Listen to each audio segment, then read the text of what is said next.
Coucou tout le monde, c'est Do, j'espère que vous allez bien. Petite vidéo un peu différente, comme d'hab. Vous savez ce que c'est de mal parler aux gens, ou en tout cas de se prendre cette rafale qui peut être de critique, d'humiliation, de rabaissement, de vexation. Vous savez ce que ça peut faire, l'impact que ça a dans le cerveau de la personne qui le reçoit, homme, femme ou enfant, hein, qu'on soit d'accord. En fait, ça peut créer un dysfonctionnement cérébral. Je m'explique. Quand tu te le prends, ça, cette insulte, cette critique, cette humiliation, il y a un moment que ton cerveau, il peut l'enregistrer comme vérité, surtout quand c'est quelque chose qui est répétitif. Ton cerveau, d'un moment, l'accepte. Tu deviens ce que l'autre te traduit. Tu t'imagines être ce que l'autre te dit, en fait. Et c'est hyper... c'est un peu comme un syndrome de Stockholm. Imaginez quand vous dites à votre gosse « Ah, mais t'es con, t'es gogol, t'es abruti, tu sers à rien, tu feras jamais rien. » Vous lui répétez ça, en fait, de, je sais pas, l'âge où il commence à comprendre, on va dire vers les 5 ans, jusqu'à je sais pas moi, c'est 18 ans, par là. Mais le gamin, il peut vraiment croire à un moment donné qu'il est rien et qu'il sera capable de rien. Après, qu'on le dise une fois de temps en temps comme ça, parce que je sais pas, c'est une phrase ou ce que vous voulez, oui. Mais vraiment le dire parce que vous le pensez, parce que vous êtes persuadé qu'il ne fera rien, ça, c'est dommageable. Imaginons que vous êtes un homme et pareil, vous dites à votre femme qu'elle ressemble à une pute d'Amsterdam prête à rentrer dans une cabine. On est d'accord que c'est une insulte, celle-là, faut l'avoir. Et faut se le prendre. Il faut être armé en fait pour accepter ça. Parce que c'est pas joli, en fait. C'est pas joli dans ta bouche, c'est pas joli qu'elle se le prenne, et puis elle peut pas l'accepter. Même si derrière tu vas faire « Ah mais non, c'était drôle, c'était pour la blague. » Non, parce que les mots ont été dits, en fait. Même si évidemment tu vas me dire « Oui mais non, je le pensais pas. » N'empêche que, il faut vraiment prendre conscience que les mots ont vraiment une importance. Ou quand une femme, elle peut dire... À un homme en fait qu'il est bon à rien. Il est bon à rien dans la famille, qui ne sait pas occuper de son foyer, qui ne sait pas s'occuper d'elle, ou qui ne sait pas s'occuper des enfants, ou qu'il n'est pas doué même à faire l'amour. Vous voyez, enfin, là où entre guillemets l'homme peut avoir des faiblesses, là où on sait que ça peut lui faire mal, quoi. Mais à un moment, c'est normal qu'il y ait un dysfonctionnement dans votre cerveau, parce qu'il va y avoir à un moment donné quelque chose qui va travailler sur la confiance en soi. Et quand vous allez commencer à perdre pied, à perdre confiance en vous, ça veut dire que vous allez vous accrocher aux mots de l'autre, en fait. Ce que l'autre va vous dire sera parole d'évangile.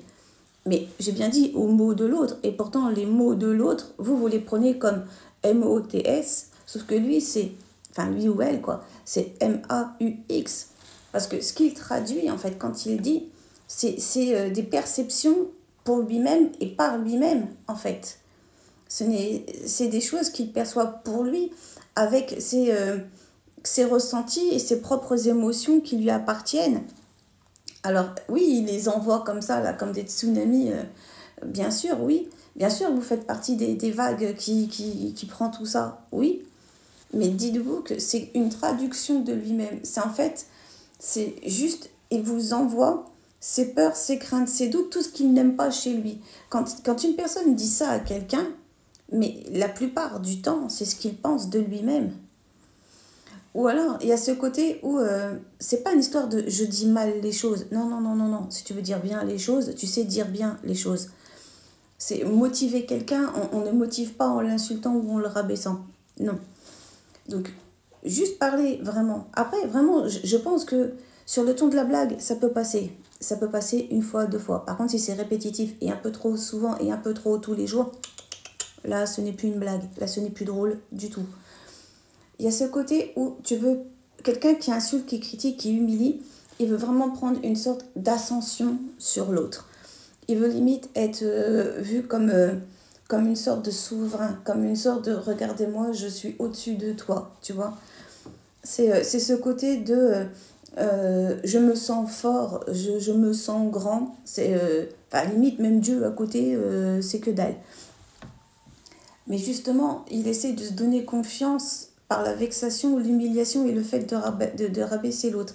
Il a besoin de briller, il a besoin de se donner vie, de se donner sens, de se donner même confiance en te rabaissant toi. Faites attention à ça et ne l'acceptez pas.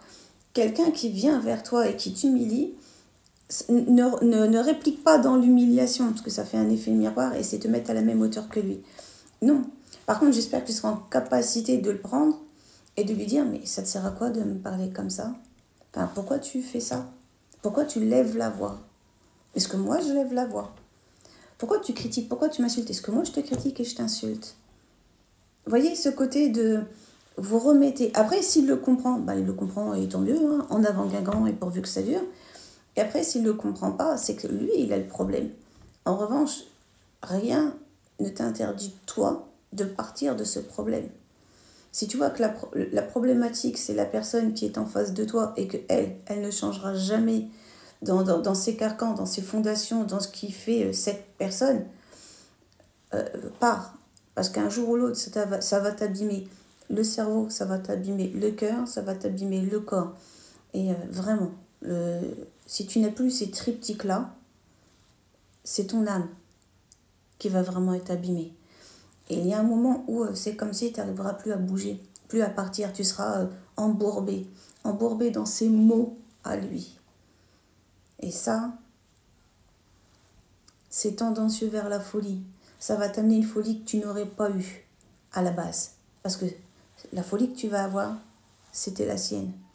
Juste par les mots. Vous voyez l'impact des mots. Vraiment, l'impact des mots. S'il y a des choses que tu n'aimes pas et qui te touchent au profond de toi, barre-toi. Dis-lui, s'il comprend, comme j'ai dit en avant Guingamp, s'il ne comprend pas, barre-toi. L'impact des mots. Faites attention à ce que vous dites, c'est important. À tous, une très très bonne journée.